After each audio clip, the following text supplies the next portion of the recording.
Marvel, MCU, दुनिया का सबसे बड़ा सिनेमैटिक यूनिवर्स मार्वल, जो आज मिलियन बिलियन डॉलर का बिजनेस करता है, उसकी शुरुआत उसको बिलियन डॉलर पे लेके जाने की पूरी चीजें ये एक बिलियनर ने स्टार्ट की थी। तो हाँ, आज मैं बात करने वाला हूँ उस चीज के बारे में, उस शख्स के बारे में जो खुद तो था पहले यहाँ पे अपने वेपन्स का सप्लायर, उसके बाद वो अपने वर्ल्ड का सबसे बड़ा प्रोटेक्टर बन गया, जिसने स्टार्ट किया था एक एरोगेंट बिलियनेयर से और एंड में उसने हर किसी से रिस्पेक्ट पाई है। तो ये सिर्फ एक आयरन मैन की कहानी नहीं होने वाली है, ये यहाँ पे मार्वल की शुरुआत की कि स्टार्टिंग से मार्वल ने कहाँ कैसे करी अपने फेज वन की, ये उसकी कहानी होने वाली है। तो कुर्सी की पेटी अपनी बांध लो, क्योंकि हाँ, यहाँ से मैं मार्वल को करने वाला हूँ स्टार्ट, वो भी फेज वन की फर्स्ट मूवी से एवेंजर डूम्सडे तक। नहीं रुकेंगे, हर दिन बात करेंगे, ट्राई करेंगे। तो अब यहां से स्टार्ट करते हैं।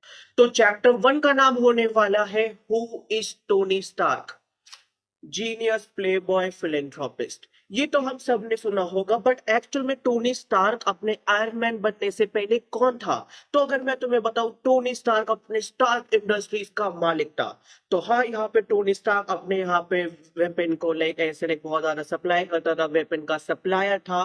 स्टार्क इंडस्ट्री जो यहाँ पे अपने मिसाइल तैयार करती थी, उसका यहाँ पे ये इम्पोर्ट एक्सपोर्ट संभालता था, ये सीईओ था। फिर एक बार जब यहाँ पे अपने टोनी स्टार्क अपने मिसाइल जेरिको का अपने यहाँ पे डेमो देने जाता है अफगानिस्तान में, तो वहां पे इसका जो पूरा कॉन्वे होता है उस पे हमला हो जाता है। एंड यहाँ पे आयरन मैन की आयरनी देखो, यहाँ पे जो इसके पूरे कॉन्वे पे हमला हुआ वो यहाँ पे अपने स्टार्क इंडस्ट्रीज के मिसाइल से ही हमला हुआ। और वहां पे वो हमले इतने बड़े हुए, वहां पे इतना कुछ टूटा, वहां पे मेटल का इतना बड़ा डिस्ट्रक्शन हुआ कि मेटल के अपने फ्रेगमेंट्स वहां पे अपने टोनी स्टार्क के सीने में, छाती में, हर जगह वो गड़ गए कि बस 1 इंच और उसका गेम ओवर। चैप्टर टू, केव से हीरो का सफर। फिर उसके बाद दिखाते जब यहाँ पे अपने टोनी स्टार की आंख खुलती है, तो यहाँ पे वो खुद को एक केव में, खुद को एक गुफा में पाता है। वो कहता है यार मैं कहाँ पर हूँ।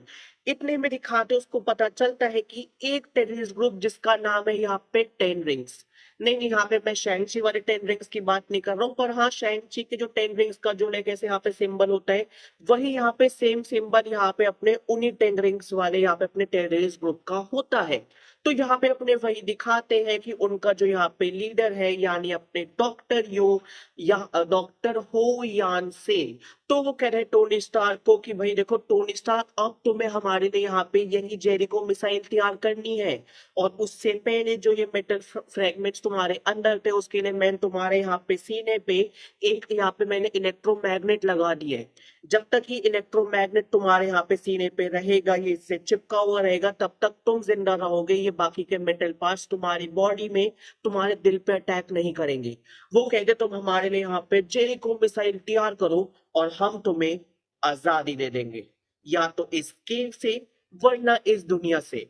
आयरन मैन कहता है कि चलो यहाँ पे ठीक है टोनी स्टार्क, अब वो यहाँ पे भाई मरता क्या नहीं करता, वो उसको सारे पार्ट्स देते हैं, सारी टेक्नोलॉजी, सारी चीजें प्रोवाइड करते हैं, एक्सेप्ट फॉर कि वो किसी को कॉल करके बता सके कि स्टार्क इंडस्ट्रीज का मालिक टोनी स्टार्क वहां पे फंसा हुआ है।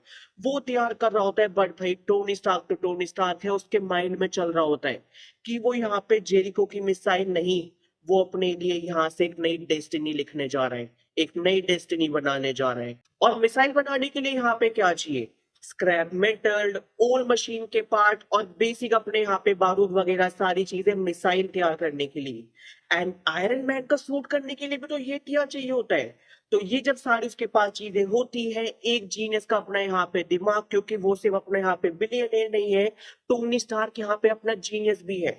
तो जब उसके दिमाग में ये सब यहाँ पे चल रहा होता है, तो तभी वो अपना पूरा दिमाग लगाता है, बहुत बड़ा रिस्क लेता है, और वहीं पे जन्म लेता है उसी गुफा के अंदर आयरन मैन का पहला सूट, जिसका नाम होता है दो मार्क वन। वो उसको पहनता है हीरो बनने के लिए नहीं, वो सिर्फ अपने एक आयरन की कॉस्ट्यूम पहनता है वहां से एस्केप करने के लिए। हीरो बनना उसका डिसीजन नहीं था, हीरो बनना उसकी डेस्टिनी थी, और अभी उसकी यहाँ पे मजबूरी थी। Chapter three, a changed man.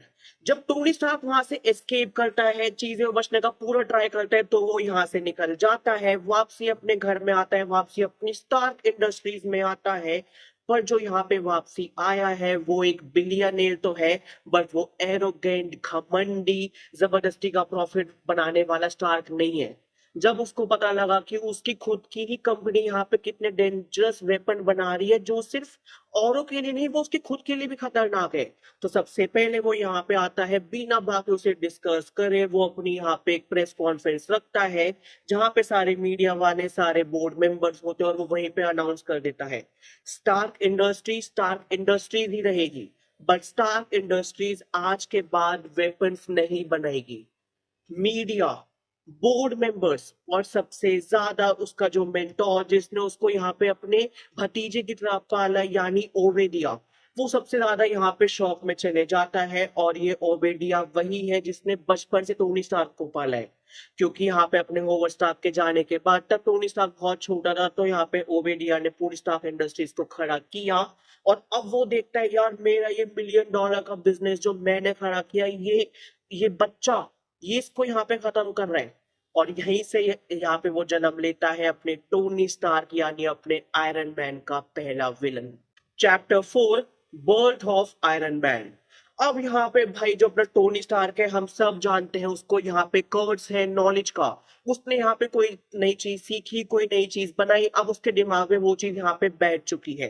अब अगर वो अपने केव में बिना किसी टेक्नोलॉजी, बिना किसी पैसे, बिना किसी फैसिलिटीज के अगर वो मार्क 1 तैयार कर सकता है, स्टार्क इंडस्ट्रीज का मालिक जिसके पास यहाँ पे सब कुछ है, $1 बिलियन है, तो सोचो अब वो क्या इसके बाद सूट नहीं बनाएगा। उसके बाद यहाँ पे टोनी स्टार्क एक उसी में थोड़ा अपना और अच्छा सूट तैयार करता है, मार्क 2, उसको अपने यहाँ पे लेके जाता है, फ्लाइट क्रैश कर जाती है, वो गिरता है, वो चीजें अच्छे से यहाँ पे वर्कआउट नहीं करती, फिर से अपने यहाँ पे आता है, फिर से अपने वर्कशॉप में जाता है बेसमेंट में, अब वो तैयार करता है अपना red and golden the mark 3 suit. वो उसको पहले पूरा यहाँ पे अपने अच्छे से टेस्ट करता है, और उसका जब वो पूरा टेस्ट पास हो जाता है, टोनी स्टार्क अपनी गलतियों से सीखता है। टोनी स्टार्क वो इंजीनियर है जो अपनी गलतियों से भागता नहीं, उससे सीख के उसको यहाँ पे ठीक करता है। अब जिस अफगानिस्तान के लोगों ने एक यहाँ पे अपने बिजनेसमैन टोनी स्टार्क को पकड़ा था, उन्हीं यहाँ पे अफगानिस्तान के लोगों के पास फिर से अपना Tony Stark the Iron Man जाता है, वहां पे जाता है, उनकी पूरी वो 10 रिंग्स का पूरा जो वो यहाँ पे होता है, पूरा उनका ग्रुप सबको मारता है, सब में आग लगा देता है। और तभी अपने न्यूज में अपने वहां पे अफगानिस्तान के बाकी लोग देखते हैं कि अरे ये देखो कुछ उड़ रहा है, ये एरोप्लेन नहीं है, ये तो उड़ता हुआ एक अपना आयरन का मैन है, अरे ये तो कोई आयरन मैन है। चैप्टर 5, असली विलन पहचान कौन। तो यहाँ पे जब टोनी स्टार्क होता है, यानी जब अपना आयरन मैन अपने 10 रिंग्स अपने अफगानिस्तान वाले ग्रुप को खत्म करता है, वो वापसी आता है, जैसा कि भाई ही इज गर्ड्स ऑफ नॉलेज, जो उसका आर्क रिएक्टर होता है, तो वो अपने आर्क रिएक्टर यहाँ पे नहीं तैयार करता है बैक टू बैक, अरे अब ये बेटर है, अब ये बेटर है, तो वो एक के बाद एक अपने यहाँ पे आर्क रिएक्टर तैयार करता है, बट वो अपने पहले आर्क रिएक्टर को फेंकता नहीं है। अब इतने में जब उसके यहाँ पे रिसर्च चली रही होती है, तब उसको पता लगता है कि जो ओबेडिया, जो उसका यहाँ पे तरीके से चाचा था, जिसने पूरी स्टार्क इंडस्ट्रीज को संभाला था, उसी ने अपने 10 रिंग्स का जो ग्रुप था वो उसी का पार्ट था, और उसी ने पैसे दिए थे कि जाओ तुम टोनी स्टार्क को मार दो, क्योंकि वो 18+ हो चुका है, तो 18+ होने के बाद अगर वो मरता है तो उसके बाद सारी चीजें मेरी होगी। और इतने में टोनी स्टार्क को पता चलता ही है कि भाई यहाँ पे अपनी वर्कशॉप में ओबेडिया स्टैन घुस जाता है, वो सीधा अपने यहाँ पे टोनी पे हमला करता है, टोनी को यहाँ पे अपने सूट अप होने का भी टाइम नहीं मिलता, और यहाँ पे फिर अपने यहाँ पे उसके आइडिया आते ओबेडिया के, अब मुझे तेरी टेक्नोलॉजी नहीं चाहिए, अब मुझे तेरा ये आयरन मैन का सूट चाहिए, तेरे को देख के यहाँ पे मैंने भी ट्राई किया, बट ये आर्क रिएक्टर मेरे से नहीं बन रहा, मेरे बड़े बड़े इंजीनियर से नहीं बन रहा, जो तूने केव में तैयार कर दिया, ये ले मैं तेरा ही निकाल देता हूँ। वो उसका आर्क रिएक्टर उसकी चेस्ट से निकाल देता है, जिसकी वजह से टोनी स्टार्क यहाँ पे जिंदा होता है, और वो उसको मरने के लिए छोड़ देता है। और दूसरी साइड जो यहाँ पे अपने ओबेडिया होता है वो वापसी चला जाता है अपनी वर्कशॉप में, अपने ऑफिस में, अपना आयरन मॉन्गर तैयार करने के लिए जो आयरन मैन से 10 गुना यहाँ पे खतरनाक हो।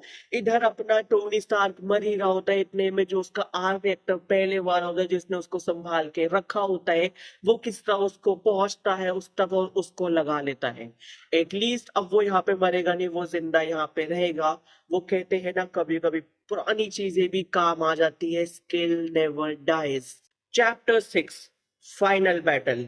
तो इसमें दिखाते हैं अपना टोनी स्टार, क्योंकि उसके पास यहाँ पे आर्क रिएक्टर है, वो अपना यहाँ पे सूट पहनता है और वो सीधा चला जाता है लॉस एंजलिस में, जहाँ पे अपने ऑलरेडी आयरन मॉन्गर यहाँ पे अपने कहर मचा रहे हैं। Iron monger versus iron man, और आयरन मैन के सामने आयरन मॉन्गर 10 गुना ज्यादा खतरनाक है। दोनों यहाँ पे खूब लड़ने का ट्राई करते हैं आयरन मैन, बट कंपैरेटिवली उतना अच्छा नहीं होता। Strength wise iron monger iron man से 10 गुना खतरनाक है, बट वो आयरन मॉन्गर भी तभी बना था जब इस बंदे का दिमाग था।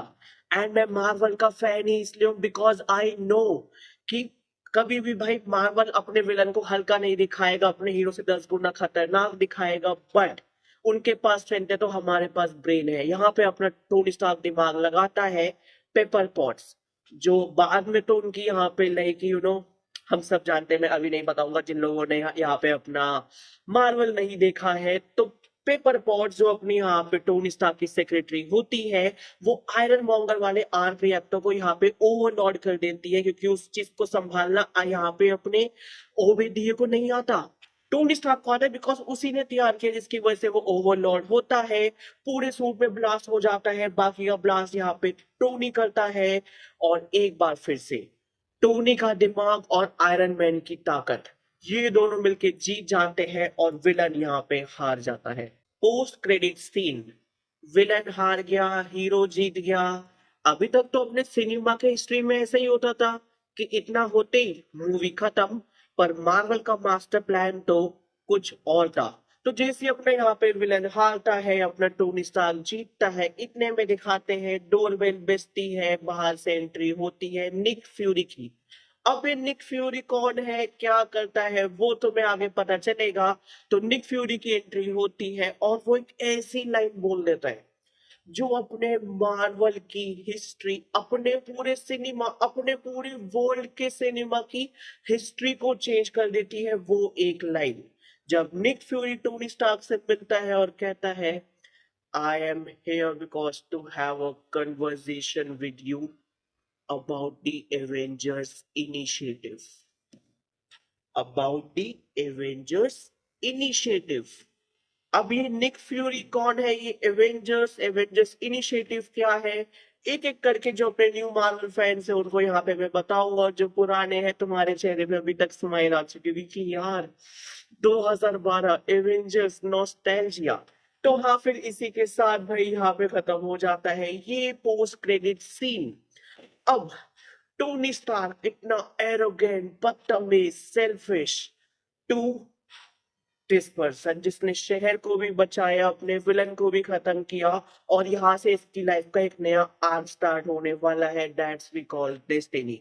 तो गाइस देखो, अगर तुम्हें ये वीडियो पसंद आई हो तो इस वीडियो पे लाइक कर दो, इस वीडियो पे कमेंट कर दो, इस वीडियो पे शेयर कर दो, क्योंकि इसके बाद जो मैं अपनी नेक्स्ट वीडियो लाऊंगा अपने मार्वल के फेज 1 से रिलेटेड, वो आएगी द इनक्रेडिबल हल्क 2008 वाली पे। तो अगली वीडियो उस पे आएगी, और जल्द मिलते हैं एक और न्यू वीडियो के साथ। और जो न्यू मार्वल फैन है, तुम्हें ये वीडियो का डिस्क्रिप्शन, तुम्हें ये पूरी वीडियो जो है यहाँ पे मैंने आयरन मैन पे तैयार की, ये तुम्हें कैसी लगी। और जो अपने पुराने मार्वल फैन है, तुम मुझे कमेंट्स में बताओ नॉस्टैल्जिया हिट हुआ। बाकी पता है क्या, जल्द मिलते हैं एक और न्यू वीडियो के साथ, बिकॉज हितेश है तो डरने की क्या बात है।